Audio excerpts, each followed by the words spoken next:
Hello छात्रों, कैसे हैं आप सब। उम्मीद है अच्छे होंगे और घर पर स्वस्थ होंगे, साथ ही साथ पढ़ाई भी करते होंगे। आप लोगों को उत्सुकता होगी, बड़े लंबे समय के बाद हम उपस्थित हुए हैं पुनः। तो हम आपको बता दें, कुछ टेक्निकल खराबी की वजह से है ना, हम आपके सामने नहीं आ पा रहे थे और साथ ही साथ घर चले गए थे जहां बोर्ड का अभाव था। इसके वजह से हम वीडियो आपके लिए नहीं बना पा रहे थे। मैं पुनः आपकी सेवा में आ चुका हूं। आप फिर से वीडियो का आनंद लें, घर पर बैठे हुए इन वीडियोस को देखें और अपनी कंपटीशन की तैयारी को कंटिन्यू करें।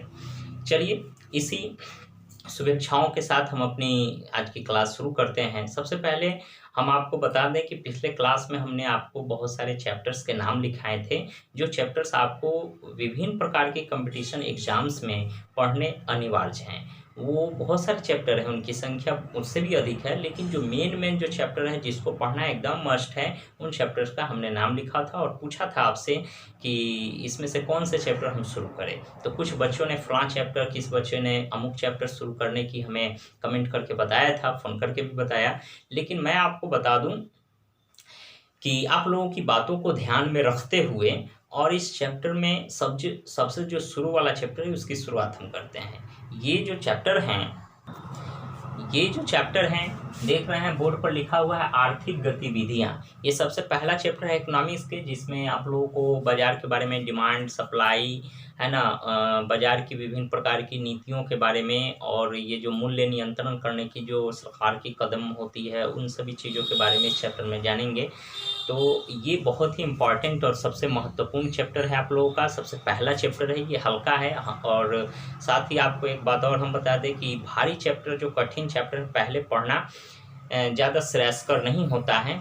हल्के से भारी की तरफ जाना ज़्यादा अच्छा होता है। इसलिए हम सबसे पहला चैप्टर शुरू करते हैं, आर्थिक गतिविधियाँ। जैसा कि चैप्टर में आप लोग देख रहे हैं, आज का पार्ट आर्थिक गतिविधियाँ, इंग्लिश में इसको इकोनॉमिक एक्टिविटीज कहते हैं। आर्थिक का मतलब आप लोग समझ रहे हैं, अर्थव्यवस्था से संबंधित आर्थिक, यानी जिससे रुपये पैसों से रिलेटेड जो चीज़ें हों उसे हम आर्थिक कहते हैं। गतिविधियाँ मतलब कार्यकलाप, तौर तरीके। अच्छा, अब देखिए, अर्थशास्त्र के बारे में हमने आपको जो बेसिक जो भी चीज़ें होती हैं हमने आपको बताया था। अर्थव्यवस्था के बारे में बताया था, इसके प्रकार, यानी इसके 3-4 वीडियो जो इससे पहले वाले हैं उन सबको आप चाहें तो देख सकते हैं। जो देख लिए हैं उनको ये बात समझ में आ रही होंगी।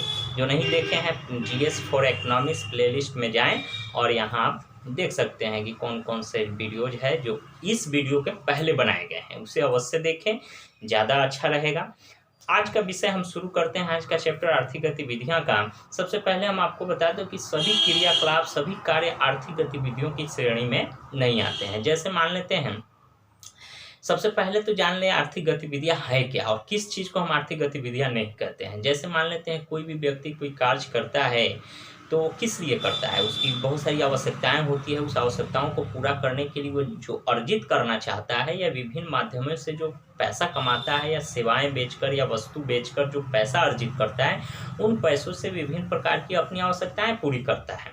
तो वो उसके लिए क्या हो गया, आर्थिक गतिविधियां हो गया, आय का एक माध्यम हो गया। जैसे किसान खेत में काम करके अनाजों को बेच करके कुछ पैसे कमाता है, नौकरी पेशा करने वाले अपनी सेवाएं देकर, वस्तु बेचकर पैसा कमाते हैं, है ना।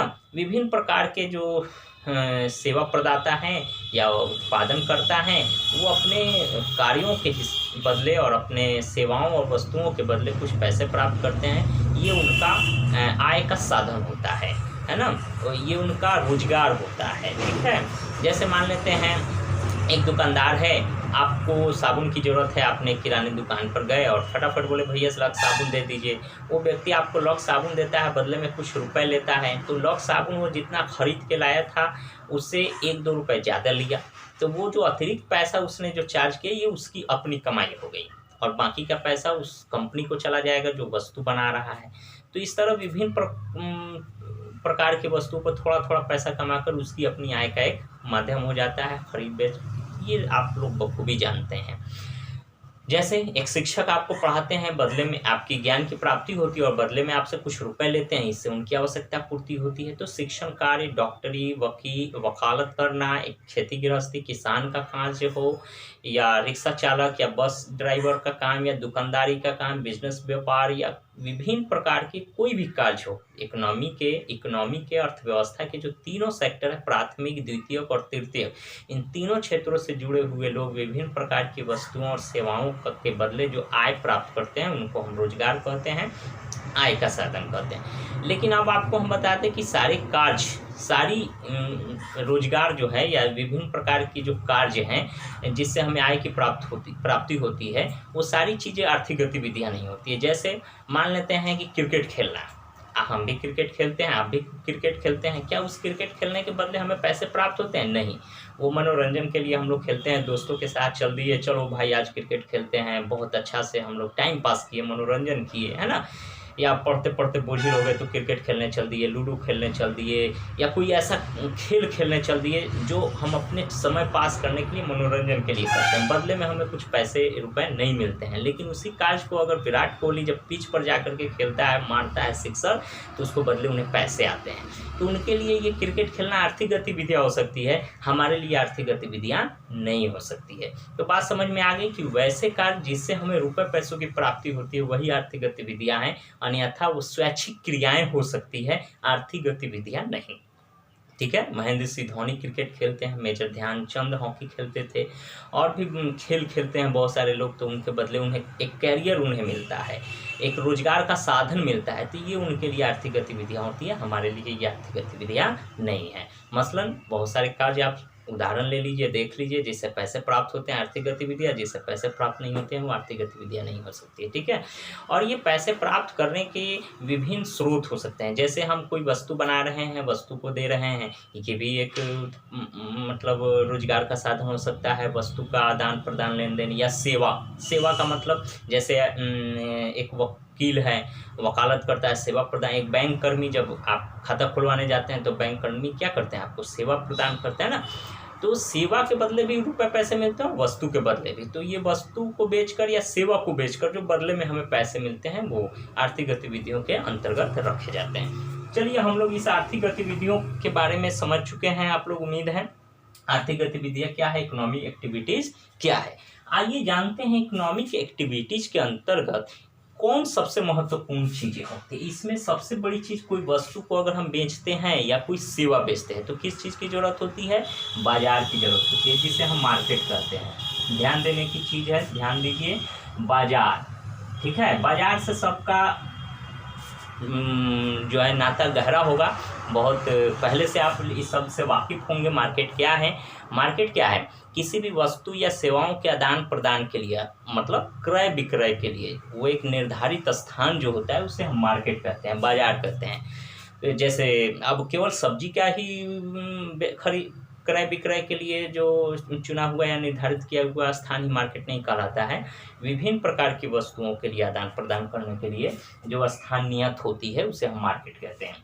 मार्केट में जो है कि एक फिजिकल जो जगह होती है जिसको हम लोग कहते हैं फिजिकल प्लेस, है ना, वो फिजिकल प्लेस का होना एकदम जरूरी नहीं है। जैसे मान लेते हैं बाजार लगता है आपके गांव के अगल बगल या आपके ब्लॉक में कहीं भी जो बाजार लगता है, तो एक बाजार होता है साप्ताहिक बाजार, 2 दिन पर, 4 दिन पर, या कोई ऐसा बाजार होता है प्रतिदिन लगता है ना। तो इसका एक निश्चित स्थान होता है, तो वो एक बाजार है। लेकिन कुछ ऐसे बाजार भी होते हैं जैसे घर बैठे आप ऑनलाइन शॉपिंग करते हैं, खरीद सकते हैं। इस समय तो सब पर बैन लगा हुआ है, लॉकडाउन की अवधि में जो है कि सारी चीज़ें दिक्कत हैं, लेकिन आप समझ चुके हैं, समझ रहे हैं मेरी बात।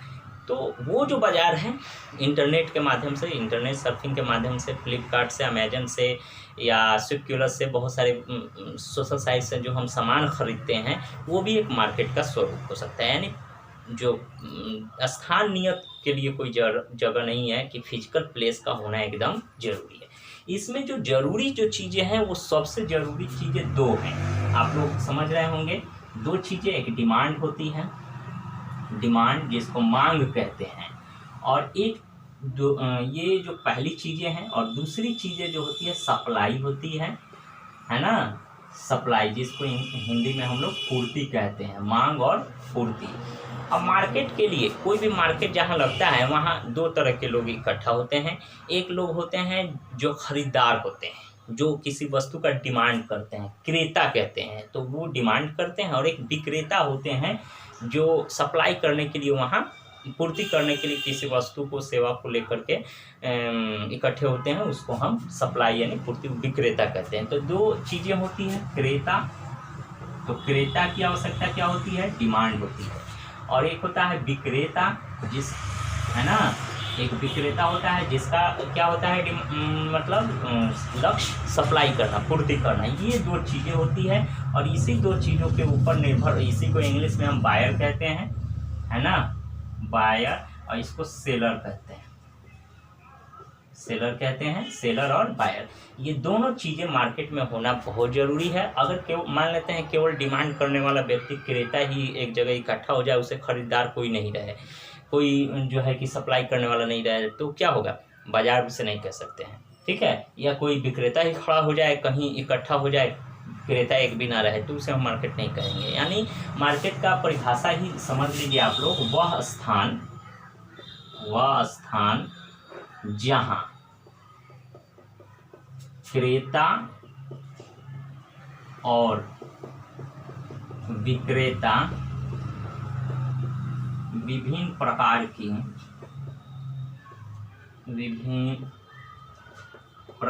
की वस्तुओं और सेवाओं के लिए सेवाओं की मांग या पूर्ति के लिए इकट्ठा हो। तो चलिए, मार्केट किसे कहते हैं, वह स्थान जहां क्रेता और विक्रेता विभिन्न प्रकार की वस्तुओं अथवा सेवाओं की मांग और पूर्ति के लिए इकट्ठा हो, उस स्थान को हम मार्केट कहते हैं, ठीक है। इसको ध्यान में रखना है। अब देखिए, ये क्रेता जो होता है कि कौन वस्तु खरीद सकता है, कौन वस्तु नहीं खरीद सकता है, तो इसमें एक क्रय शक्ति शब्द पढ़ना है, क्रय शक्ति, इसको इंग्लिश में परचेसिंग पावर कहते हैं, है ना, परचेसिंग पावर। और विक्रेता होता है जिसको हम बेचने, सेलर कहते हैं ना। तो ये परचेसिंग पावर जो क्रय शक्ति होती है, क्रेता होता है ना। तो ये किस आधार पर डिमांड और सप्लाई, ये तीन स्थितियां होती है मार्केट में। एक तो होता है डिमांड ग्रेटर, है ना, डिमांड बड़ा होता है सप्लाई से, सप्लाई यानी कम हो सप्लाई और डिमांड ज़्यादा हो। एक दूसरा होता है डिमांड कम हो और सप्लाई ज़्यादा हो, है ना। और एक होता है डिमांड और सप्लाई दोनों एक दूसरे के बराबर हो, है ना। Demand greater than supply, demand, है ना, लेस देन सप्लाई, और डिमांड इक्वल टू सप्लाई। ये तीन स्थिति है, तीनों स्थिति को हम लोग जानेंगे। कौन कौन सी स्थितियां आती है, इस स्थिति में कौन सी परेशानियां आती है, क्या लाभ है, क्या हानि है, ये स्थिति कब आती है, इसे कंट्रोल करने के लिए सरकार क्या करती है, आयात निर्यात इन्हीं में से किस आधार पर होता है, ये सबसे अच्छा मार्केट का कौन सा स्थिति सबसे बेस्ट माना जाता है, जो क्रेता और विक्रेता सबके फेवर में रहता है, इसके बारे में हम लोग आगे जानेंगे, है ना। तो सबसे पहले आप लोग वीडियो पॉज करें और इसको उतार लें, ठीक है, और इसको हम मिटा देते हैं, फिर उससे आगे हम लोग चर्चा करते हैं, ठीक है। हाँ, तो छात्रों, मैं आपको बता दूं कि मार्केट की तीन स्थितियां होती है। अगर डिमांड ज़्यादा है सप्लाई से, तो ये पहली स्थिति होती है। अगर डिमांड कम है सप्लाई से, मतलब मांग कम है पूर्ति से, तो दूसरी स्थिति होती है। और मांग और मतलब पूर्ति, डिमांड और सप्लाई जब दोनों एक दूसरे के बराबर होते हैं, तो ये तीसरी स्थिति होती है मार्केट की। ये तीनों स्थिति में कौन कौन सी समानताएं विषमताएं हैं या कौन सी विशेष बातें हैं, हम लोग इसमें जानेंगे। सबसे पहले जानते हैं, देखिए वीडियो बहुत बड़ा ना हो जाए इसलिए जल्दी जल्दी बताना पड़ रहा है, किसी चीज़ को कम ही बता पा रहे हैं। क्लासरूम में क्या होता है, वहाँ की स्थिति कुछ बात अलग होती है। यहाँ पर जो है कि वीडियो पॉज करके मिटाना पड़ रहा है, वीडियो को पॉज करके लिखना पड़ रहा है, तो आप लोग जो है इतना तो कंप्रोमाइज़ और समझ सकते हैं ना। चलिए आगे हम लोग बढ़ते हैं। सबसे पहले कि डिमांड, डिमांड का मतलब मांग जब ज़्यादा हो जाए और सप्लाई बहुत कम रहे। जैसे मान लेते हैं कि कोई घड़ी है, जैसे मान लेते हैं कोई घड़ी को जो है डिमांड 100 आदमी डिमांड कर रहा है उस घड़ी को, और ख़रीदने वाला मतलब सप्लाई जो ख़रीदने वाला 100 आदमी है, डिमांड खरीदने वाला करता है ना, तो डिमांड खरीदने वाला करता है तो 100 आदमी खरीदार है, मतलब मांग 100 घड़ी की है, लेकिन सप्लाई 50, मार्केट में क्या है, सप्लाई 50 घड़ी है, मात्र 50 घड़ी है। तो क्या होगा, इसमें से 50 व्यक्ति को वो घड़ी प्राप्त होगी और बाकी जो 50 व्यक्ति है उसको घड़ी प्राप्त नहीं होगी, यही ना होगा। तो इसमें क्या होगा, अब कौन 50 लोग वो घड़ी खरीद के ले जाएंगे। अब थोड़ी कल्पना कीजिए, क्या सबसे कम रेट लगाएंगे वो लोग 50 घड़ी लेकर जाएंगे? नहीं, उसमें जो सबसे ज़्यादा रेट तय करेंगे वो लोग, या रेट दे पाएंगे, जो पे कर पाएंगे मैक्सिमम रुपए, वही लोगों को वो 50 घड़ी मिल पाएगा। और जो कम लोग, जिनकी परचेसिंग पावर कम होगी, जिनकी क्रय शक्ति कम होगी, जिनके पॉकेट में बटुए में रुपए कम होंगे, वैसे व्यक्ति 50 व्यक्ति उन घड़ी को खरीदने से वंचित हो जाएंगे। ये मार्केट की पहली स्थिति होती है ना, डिमांड ग्रेटर देन सप्लाई। इसमें क्या होता है, तो हमने बताया कि जो सबसे अधिक पैसे मूल्य लगाएंगे वही खरीदेगा। तो इसमें प्राइस क्या होगा, बहुत अधिक रहेगा, निश्चित अधिक रहेगा। मूल्य में वृद्धि, इस स्थिति को मूल्य में वृद्धि कहते हैं। और ये मूल्य में वृद्धि किसी भी चीज़ को, तो यह बाजार के लिए सही नहीं है, कि विक्रेता के लिए तो सही है क्योंकि अधिक मूल्य पर उसे वस्तु बेचने को मिल रहा है, मतलब उसे बहुत फ़ायदा हो रहा है। तो ये स्थिति जो है मूल्य में वृद्धि, ये किसके लिए लाभदायक है, विक्रेता के लिए लाभदायक है, क्रेता के लिए लाभदायक नहीं है। इसको हम विक्रेता का बाजार कहते हैं, इंग्लिश में सेलर मार्केट कहते हैं, ठीक है। इसको इंग्लिश में सेलर मार्केट कहेंगे, विक्रेता का बाजार। और प्राइस तय करने की क्षमता किनके पास होती है, क्योंकि यहाँ विक्रेता कितने हैं, है ना, विक्रेता 50 है, क्योंकि 50 घड़ी ही है, 50 ही विक्रेता है, और यानी सप्लाई 50 घड़ी की ही है, सीमित है, खरीदार ज़्यादा है, क्रेता ज़्यादा है। तो प्राइस तय करने की क्षमता की जो रहती है वो विक्रेता के पास रहेगी। वो अपने मन माफिक मूल्यों पर वस्तु को बेचने के लिए कार्य करेंगे। तो प्राइस तय करने की क्षमता विक्रेता के पास होती है, इससे किसी भी वस्तु का प्राइस हाई रहेगा। जब किसी भी इकोनॉमी में, किसी भी अर्थव्यवस्था में जब किसी भी वस्तु का मूल्य जब ज़्यादा रहे तो क्या होगा, वह स्थिति मुद्रास्फीति कहलाती है। मुद्रास्फीति मतलब महंगाई एक तरह से समझिए, है ना। इसमें क्रेता की क्रय शक्ति कम हो जाती है और जो विक्रेता हैं उनकी जो है मोनोपोली, एकाधिकार बढ़ जाती है। तो ये जो मूल्य में वृद्धि हो जाती है, डिमांड जब ज़्यादा बढ़ जाएगा, सप्लाई जब कम हो जाएगा, तो यही स्थिति होती है। तो इस स्थिति से निपटने के लिए सरकार क्या करेगी। अब जब मार्केट में, अब ध्यान दीजिए, जब मार्केट में सप्लाई क्या है, कम है ना, 50 घड़ी है और डिमांड बहुत ज़्यादा है, ज़्यादा लोग घड़ी खरीदना चाह रहे हैं।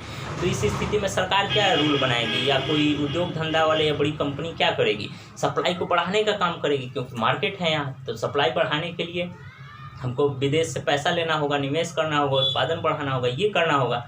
अथवा सरकार ये करेगी, किसी देश से आयात कर लेगी, 50 घड़ी का आयात कर लेगी, और जो बाकी लोग हैं सस्ते मूल्यों पर प्रयास करेगी उसे देने का, यानी आयात है। तो किसी भी इकोनॉमी में, अर्थव्यवस्था में जब हम विदेशों से जब वस्तु मंगाते हैं, मतलब आयात करते हैं, इंपोर्ट करते हैं, वह स्थिति क्या होती है, इकोनॉमी के लिए घातक होती है, ठीक है। तो इसमें जो है ना, इसमें जो सबसे बड़ी स्थिति है आयात करना, है ना, यह स्थिति हमारे इकोनॉमी के लिए बहुत ही घातक होती है ना। यह मुद्रास्फीति के वक्त होता है, यह स्थिति मुद्रास्फीति कहलाती है, ठीक है। हम लोग पढ़ेंगे आगे भी मुद्रास्फीति क्या है, कैसे, है ना। अब देखिए, इसमें समझने वाली बात है कि डिमांड जो है ज़्यादा हो गया, सप्लाई कम हो गया, इसको मेंटेन करने का काम सरकार करती है, ठीक है। तो सरकार करने के लिए एक रूल बनाई हुई थी 1969 ईस्वी में, ध्यान रखिएगा, 1969 में MRTPP,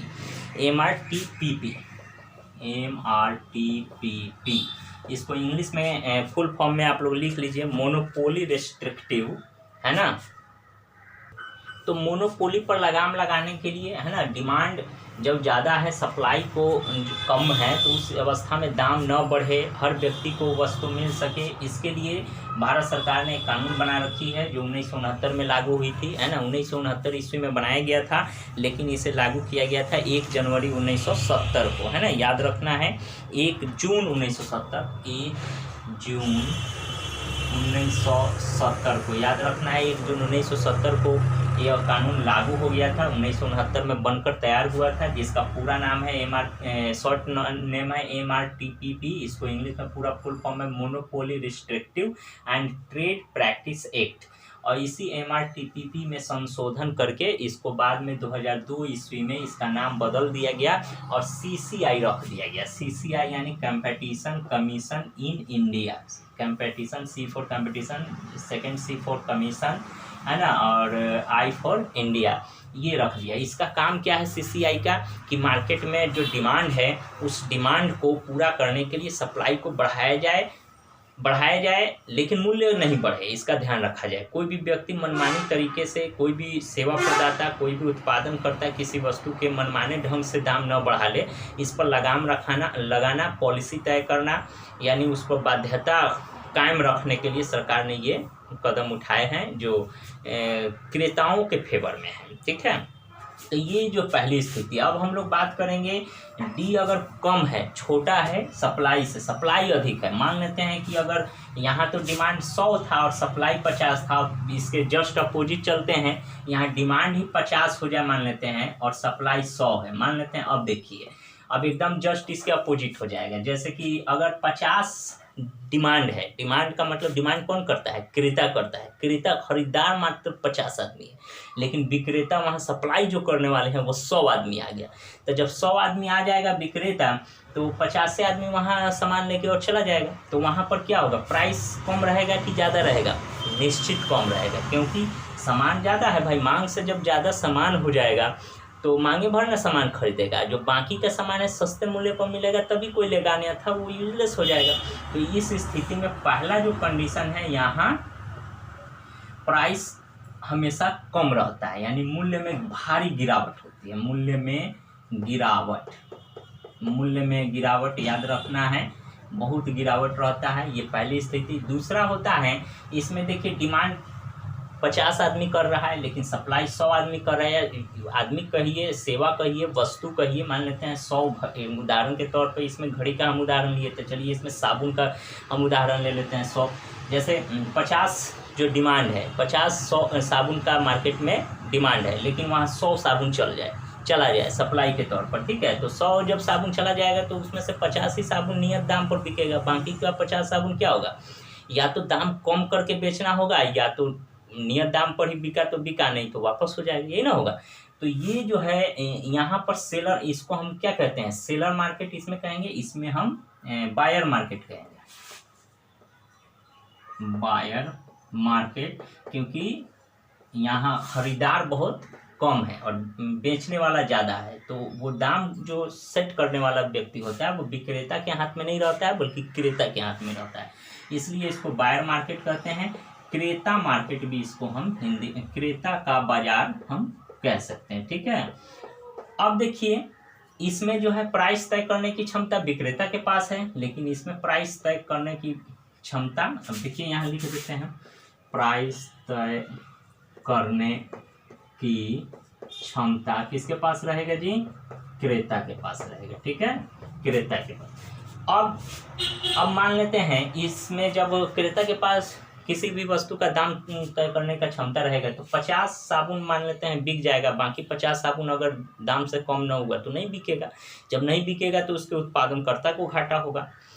उत्पादनकर्ता के साथ साथ उसमें जो सेवा प्रदान कर रहा है उसको, जो बीच के जो लोग हैं, है ना, उन लोगों को भी नुकसान होगा, क्योंकि जो वस्तु का निर्माण होता है वहाँ से लेके उपभोक्ता तक पहुँचने के लिए विभिन्न प्रकार की कड़ियाँ जो होती है आपस में एक दूसरे से जुड़ी होती है और कार्य करती है, तब उपभोक्ता तक पहुँचते हैं। तो इन सभी लोगों को घाटा होगा। साथ ही साथ वो वस्तु नहीं जब बिकेगा तो उद्योग को भी घाटा होगा। ठीक है, तो ये सारे लोग जब घाटे उठाएंगे तो क्या होगा, इकोनॉमी का विकास माना जाए, कदापि नहीं। इकोनॉमी का कमज़ोर होगा, मतलब हमारी अर्थव्यवस्था नीचे जाएगी, अर्थव्यवस्था नीचे जाएगी। तो इस स्थिति को हम डिफ्लेशन कहते हैं, इंग्लिश में इस स्थिति को हम डिफ्लेशन कहते हैं। डिफ्लेशन है ना, अवस्फीति। अगर यह स्थिति, अब डिफ्लेशन क्या है, अवस्फीति, जब हम लोग नेक्स्ट चैप्टर में जाएंगे तो मुद्रास्फीति, अवस्फीति, मंदी, रिसेशन, डिफ्लेशन, इन्फ्लेशन, इन सब के बारे में हम विस्तृत चर्चा करेंगे। यहाँ उसका केवल क्या स्थिति से गुजरता है उसके बारे में बात बता रहे हैं। तो ये डिफ्लेशन अगर मान लेते हैं ये 6 माह तक रहे लगातार, 6 माह का मतलब 3 क्वार्टर, 2 क्वार्टर, यानी अगर 2 तिमाही का मतलब 6 माह, 6 माह अगर डिफ्लेशन रहे, इसी तरह अगर डिमांड कम रहे और सप्लाई ज़्यादा रहे, डिमांड कम रहे और सप्लाई ज़्यादा रहे, बहुत सारे वस्तु जो है कि बिके ही नहीं, सेलर का चलते ही नहीं चले, केवल बायर का चलते चले, कम मूल्य पर वस्तु खरीदे, यहाँ तक कि उत्पादनकर्ता को इसमें जो जुड़े हुए जितने भी लोग हैं उन सबको घाटा ही घाटा हो, यह स्थिति हो, हमारी अर्थव्यवस्था नीचे की तरफ जाएगी। यह स्थिति अगर किसी भी अर्थव्यवस्था में 6 माह तक रह जाती है तो वो एक तीसरी स्थिति को प्राप्त करती है, उसको हम रिसेशन कहते हैं। क्या कहते हैं? रिसेशन।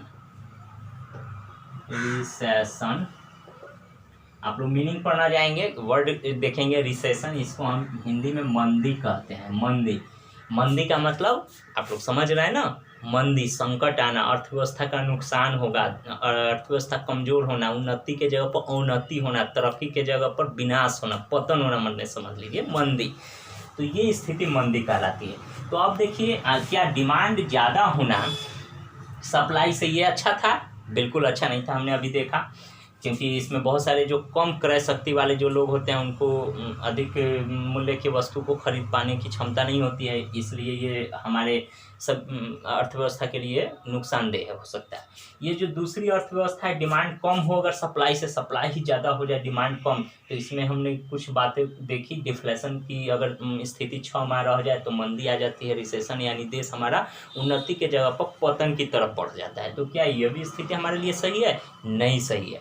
अब देखिए इस स्थिति में सप्लाई ज़्यादा है, डिमांड कम है, तो इस सप्लाई को खपत कराने, डिमांड बढ़ाने के लिए लोगों की क्रय शक्ति बढ़ाना होगा ना। तो लोगों की क्रय शक्ति बढ़ाने के लिए सरकार क्या करेगी? विभिन्न प्रकार की स्कीम निकालेगी, लोगों की इनकम कैसे बढ़े, विभिन्न प्रकार की योजनाएं बनाएगी। तो सरकार उन सभी चीज़ों में खर्च करेगी, विकास का काज न करके दूसरा काज करने लगेगी। तो ये भी स्थिति हमारी इकोनॉमी के लिए अच्छा नहीं होती है। तीसरी जो स्थिति है, डिमांड है ना इक्वल टू सप्लाई, यानी डिमांड उतना ही हो जितना सप्लाई हो सके, सप्लाई उतना ही हो जितना डिमांड, मतलब डिमांड सप्लाई जब दोनों बराबर होती है, मांग और पूर्ति जब मार्केट में, मार्केट की ये तीसरी स्थिति है।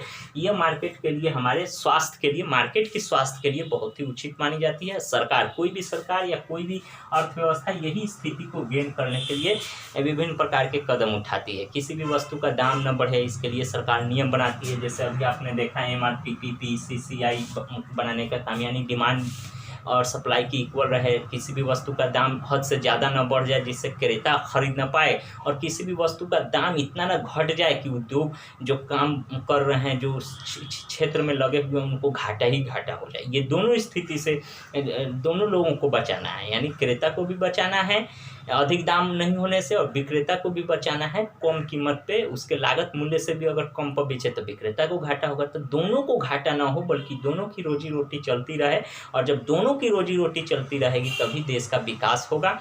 तो इस देश के विकास के लिए डिमांड और सप्लाई, यानी क्रेता और विक्रेता दोनों की स्थिति ठीक रहे, इसके लिए सरकार हमेशा कदम उठाती है कि तीसरी स्थिति हमेशा बनी रहे मार्केट में, यानी डिमांड और सप्लाई दोनों बराबर रहे, डिमांड हद से ज़्यादा भी ना हो जाए जिससे सप्लाई नहीं हो पाए, लोग वंचित हो जाए वस्तुओं से, और सप्लाई भी ज़्यादा ना हो जाए कि उसे जो है नाली में फेंकना पड़े किसी वस्तु को। तो ये स्थिति जो है, तीसरी स्थिति सरकार हमेशा कायम रखना चाहती है।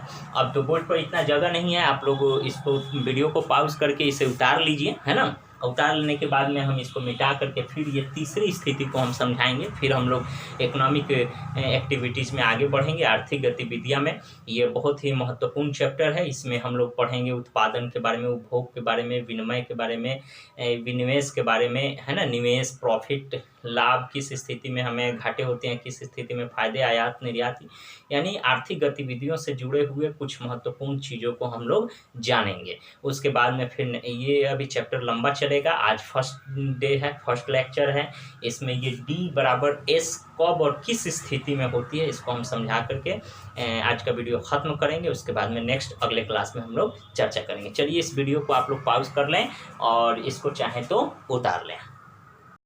हाँ, तो आपने बोर्ड उतार लिया होगा। अब आगे हम लोग बढ़ते हैं डी ये पहली स्थिति बाजार की जो है डी बड़ा है ऐसे, इसको हमने देखा, डी छोटा है ऐसे, तो ये दूसरी स्थिति हमने देखा। ये दोनों स्थिति हमारे लिए अर्थव्यवस्था के स्वास्थ्य के लिए अच्छा नहीं माना जाता है, क्योंकि दोनों में किसी न किसी का गला दब रहा है, एक में क्रेता का, दूसरे में विक्रेता का।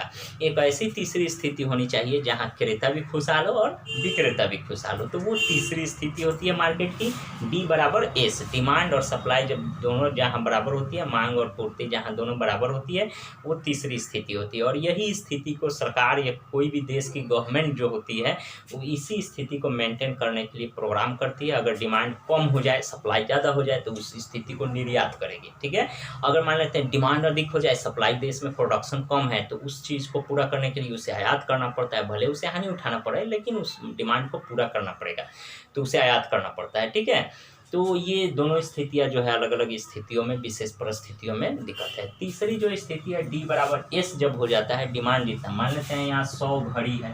ठीक है, यहाँ घड़ी हमने माना, यहाँ साबुन हमने माना। चलिए यहाँ पर हम कुछ और चीज़ें मान लेते हैं, जैसे मान लेते हैं यहाँ पर हम मान लेते हैं, चलिए मोबाइल मान लेते हैं। ठीक है, 100 मोबाइल है ना, और 100 जैसे मान लेते हैं मोबाइल है, और 100 आदमी क्रेता है। क्रेता मतलब क्रेता डिमांडर, जो डिमांड कर रहा है ना, क्रेता क्रय कर रहा है, और 100 आदमी विक्रेता भी है, 100 मोबाइल भी है मार्केट में बेचने के लिए, दोनों बराबर बराबर है। ठीक है, तो उसका दोनों बराबर है, तो यह स्थिति सबसे सुंदर स्थिति होती है। इसमें क्या होता है कि उस मोबाइल का जो निश्चित दाम है, जो फिक्स करके आया है, जैसे कि उद्योग को कितना उत्पादन करने में, उस मोबाइल को उत्पादन करने में कितना खर्चा आया, उसके बाद में उसको डिस्ट्रीब्यूटर को कितना है, राज्य डिस्ट्रीब्यूटर को, डिस्ट्रिक्ट डिस्ट्रीब्यूटर को, बड़े दुकानदार को, फिर छोटे दुकानदार को, फिर उपभोक्ता तक, विभिन्न कड़ियों से होता हुआ जब उपभोक्ता के हाथ में पहुंचता है, तो उसको MRP यानी मैक्सिमम रिटेल प्राइस कितना होता है, वो सारी चीज़ें, सारे लोगों की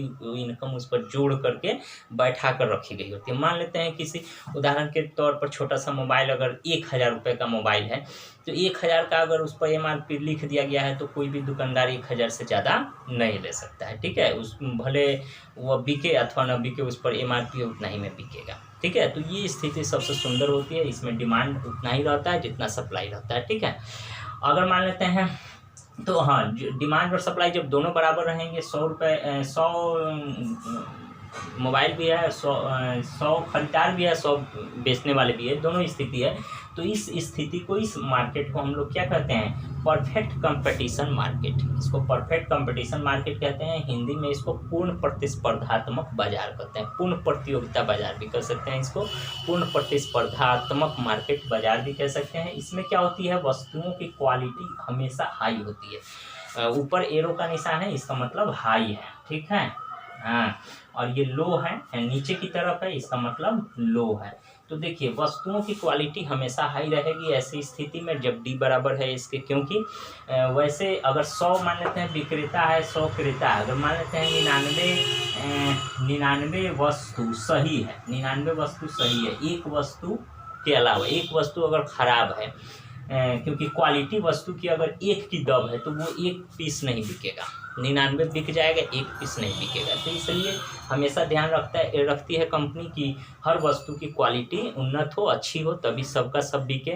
देखते होंगे कभी कभी मार्केट में किसी मोबाइल की बिक्री हो गई और किसी मोबाइल में कमी हो गई, तो उसको सारी कंपनी उस बिके हुए माल को भी वापस मंगा लेती है। क्यों? क्योंकि उसका रेपुटेशन खराब ना हो, उसकी क्वालिटी जो है हमेशा मेंटेन रहे, लोगों के जो है चहेता ब्रांड बना रहे, इसके लिए वो ऐसा कदम घाटे उठाकर भी कंपनी वो कार्य करती है। तो यहाँ पर वस्तु की क्वालिटी हमेशा हाई होती है, ये ध्यान रखना है।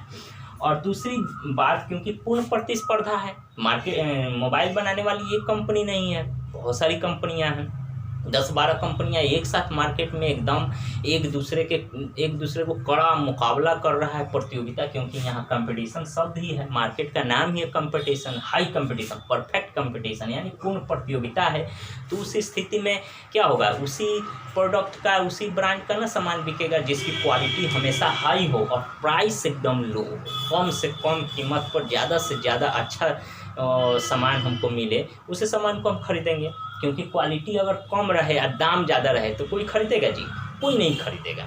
इसलिए ये बाज़ार जो होती है इसमें हमेशा क्वालिटी हाई रहता है, प्राइस लो रहता है, ताकि हर आदमी उसको खरीद लेते हैं। इसे हम परफेक्ट कंपटीशन का मार्केट कहते हैं। और इसी स्थिति को मेंटेन करने के लिए सरकार हमेशा प्रयासरत रहती है। अगर मान लेते हैं डिमांड ज़्यादा हो जाए, सप्लाई कम हो जा रहा है, सप्लाई क्या है, कम है और डिमांड ज़्यादा है, तो उस चीज़ को फुलफ़िल करने के लिए क्या करती है कंपनी, निवेश करती है, उद्यम करती है, इंडस्ट्री लगाती है, अधिक से अधिक प्रोडक्शन करती है, ठीक है, तब जा कर के, या है ना, प्रोडक्शन करती है, तब जाकर सप्लाई को बढ़ाया जाता है और डिमांड को इक्वल करने का प्रयास, यानी तीसरी स्थिति को लगाया जाता है। अगर मान लेते हैं सप्लाई ज़्यादा हो गया, डिमांड कम हो गया, तो ये तो बहुत ही खतरनाक स्थिति होती है। इसमें तो मंदी आ जाता है। अभी जो लॉकडाउन की स्थिति है, लोगों की इनकम एकदम बंद हो गया है ना। जो भी लोग, चाहे ऑर्गेनाइज सेक्टर का हो, अनऑर्गेनाइज सेक्टर का हो, या कोई भी क्षेत्र का कार्यरत कर्मचारी, श्रमिक या मजदूर जो भी हो, उनकी इनकम एकदम बंद है, रोजगार एकदम बंद है। अब मान लेते हैं कोई वस्तु 10,000 का वस्तु अगर 8,000 में ही बिक रहा है, तो क्या कोई खरीदेगा? क्योंकि खरीदने की उनके पास जो क्रय शक्ति अभी रुक गई है, अभी इनकम बंद हो गया है, इसलिए उसे खरीद पाने में असमर्थ होगा। तो ये कौन सी स्थिति है? ये वाली स्थिति है। इसलिए रिसेशन, मंदी की स्थिति है। अभी लॉकडाउन का पीरियड चल रहा है, देश में आर्थिक संकट का दौर चल रहा है, देश की जीडीपी दिन प्रतिदिन नीचे गिरती जा रही है, 40,000 करोड़ का प्रतिदिन नुकसान होता जा रहा है। तो ये एक बहुत बड़ा नुकसान होता जा रहा है और ऐसा लग रहा है कि आने वाले समय में ये कई साल जो है देश पीछे चला गया। तो ये जो स्थिति हमारे लिए बहुत ही घातक है। और अभी आप लोगों ने सुना होगा कि मोदी सरकार ने अभी हाल ही में 20 लाख करोड़ रुपए का जो राहत पैकेज है उसको जो है कि मंजूरी दी है।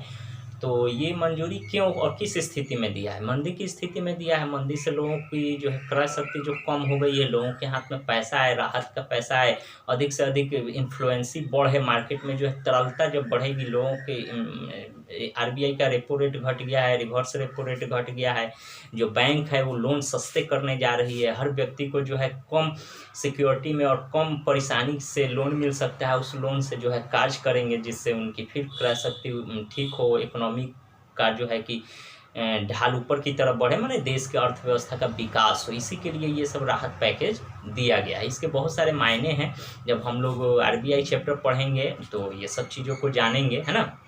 तो इकोनॉमिक्स यही है। इकोनॉमिक्स को लेकर के बहुत सारी भ्रांतियां हैं छात्रों में कि ये बहुत भारी होता है, भाई बहुत कठिन है, इसे कैसे पढ़ेंगे, ये तो मैथ होता है, इसमें या है वाह है, माने हिस्ट्री पॉलिटिकल साइंस बड़ा आसान है। ऐसी बातें नहीं है। इसको अगर टेक्निकली और प्रैक्टिकली पढ़ा जाए, इसको जो है कि एक दैनिक जीवन से जोड़ करके देखा जाए, आधुनिक कार्यशैली से इसे जो है कि कोऑर्डिनेट करके देखा जाए, तो बहुत ही सिंपल और बहुत ही साधारण चीज़ें हैं। उम्मीद है आर्थिक गतिविधियाँ क्या है, इसकी कौन कौन सी स्थितियाँ होती है, कौन सी स्थितियों में कौन सी दिक्कतें होती है और कौन सी बेटर स्थितियां हैं, हमने आपको भरसक प्रयास किया है समझाने का। बावजूद इसके अगर आपको समझ में ना आया हो तो वीडियो को पॉज करें, बैक करें और पुनः देखें, ठीक है। और उसके बाद भी समझ में नहीं आता है तो आप हमसे कांटेक्ट करें, जो भी सोशल माध्यम से हो, जैसे भी हो, हम आपको पुनः इस चैप्टर को समझाने का प्रयास करेंगे। और लॉकडाउन जब ख़त्म होगा तब फिर आपको ऑफलाइन क्लास में, जैसे पहले क्लास चलता था उसमें एकदम इस लेटर झाड़ करके पूरा पिकअप के साथ पढ़ाई होगा और हर एक छोटी बड़ी और महत्वपूर्ण चीज़ों की हम आपको जानकारी देंगे। तब तक के लिए आज का क्लास हम यहीं रोकते हैं। लास्ट तक आपको देखने के लिए और समझने के लिए बहुत बहुत धन्यवाद। शुक्रिया छात्रों। जय हिंद, जय भारत।